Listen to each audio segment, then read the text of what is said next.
known the next guest for 100, 150 years. We've been together. Okay, what a shock, huh? Huh? And you only 30, Marge Peck, you son of a gun. Close to that.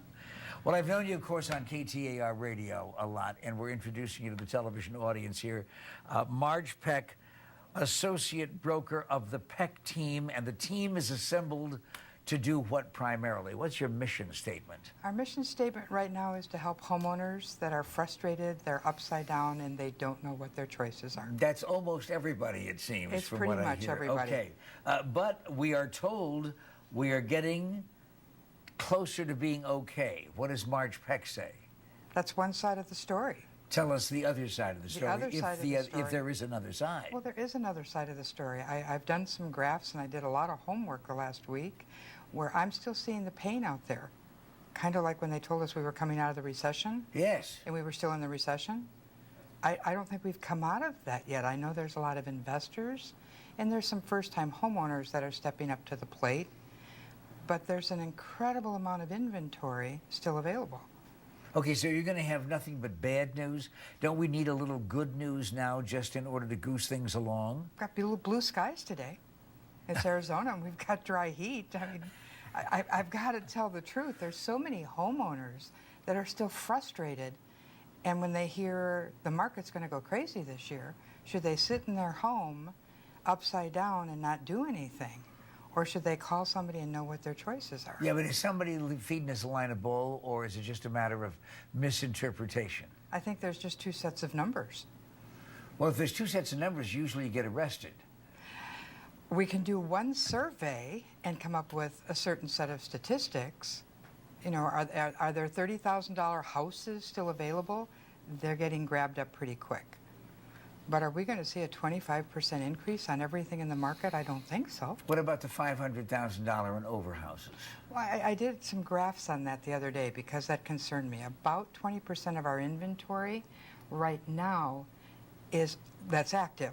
This was yesterday morning, is over $500,000. And to me, I thought, okay, that should fall in line with the same amount of distressed properties. And it doesn't. Most of them are still showing that they have equity. So I went into individual listings to see if the agents have done their job and been honest with the homeowner and said, maybe you don't have equity, maybe you need to be doing a short sale. And I found several that I was a little disappointed at where they were priced. Marge, could we define some terms? You know, in the communications business, people drop these phrases and assume that everybody knows what we're talking about. Okay. I'm not even sure that I know what I'm talking about. A short sale to me is something that somebody my size sells. So would you define short sale versus foreclosure? I like your definition better. Would you like to be on my team? A short sale is a financial negotiation with the lender to sell your home for less than what you owe on it. So if somebody owes $300,000 and the house is worth $150,000, you're a little upside down. We have to sell it short of what you owe the bank. And people are sitting in their homes terrified. But how does that affect my credit as opposed to foreclosures? Oh, it's a lot kinder to your credit, especially if you do the short sale current. Most people don't realize you can do a short sale and be current on your payments.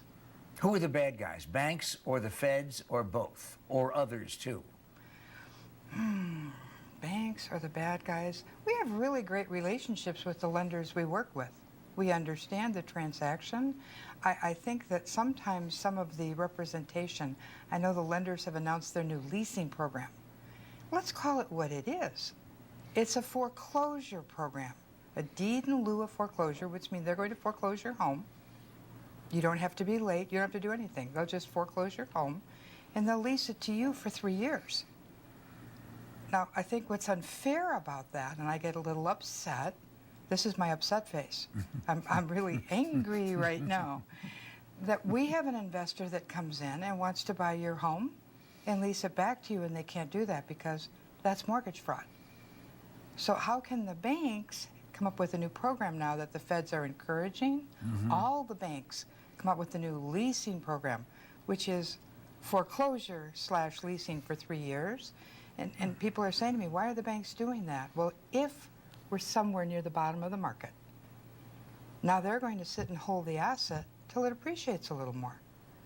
I don't think that's fair. I don't think the banks should be in the banking business and the real estate business. You can understand, though, why the consumer, why all of us who are consumers are confused about this marketplace. So why should we call Marge Peck? What can you do to unconfuse us? Well, we come out and we spend about an hour and a half with the homeowner, just like I did with Bruce St. James, and showed him what his choices were and explained that. And if you want to work with another real estate agent, that's one of your choices. We just embrace this from the very beginning. I didn't go look for a bank to do bank-owned properties like a lot of real estate agents have done. I didn't mind waiting 5 or 6 months to be paid a commission. I think the homeowners needed some professional help at the very beginning of this crisis when the market just collapsed. Yeah, by the way, if you only listen to Howard Stern, pathetic. But if you only listen to Howard Stern, you may not have recognized the name Bruce St. James. He happens to be 9 to noon on KTAR. Terrific, vibrant, vital, and knowledgeable broadcast personality. And I mentioned that not to plug him, but to say that's how the two of you got together. He's Correct. your representative on the air, but you helped him out of a very, very difficult situation. I didn't call him up and say, Bruce, I can list your home. He was on the air every day telling people, I'm going to walk away. Yeah. And his neighbors were calling in and they were angry that he was going to walk away and have another foreclosure in the neighborhood. I sent him an email and said, Bruce, you have choices. And 2 days later, he had me on KTAR. And it was so cute during commercials, he kept saying to me, I did not know that. I did not know that. And so I thought, if Bruce St. James didn't know that, in his position, that everybody has to understand there's still a lot of homeowners that don't know what they can do in the situation they're in. Sure, and in this business, we do have access to an enormous amount of information, but every single hour of every day we say, I did not know that about, particularly this field. So, before we have to say goodbye to Marge Peck for this visit, 3 choices. Is this a good time to rent, a good time to buy, or a good time to wait? If you're a homeowner, it's a good time to take a time out and rent. Get off the Titanic. We know how that story ends. If you're an investor, there are some amazing opportunities out there for cash flow. How can we find out what those opportunities are unless we contact Marge Peck? Well, you could call 480-CHOICES and we'll be able to talk with you. I thought you'd never tell us. And look, there it is. It's on the screen, so there's no possibility of you forgetting. Jot it down. The Peck team.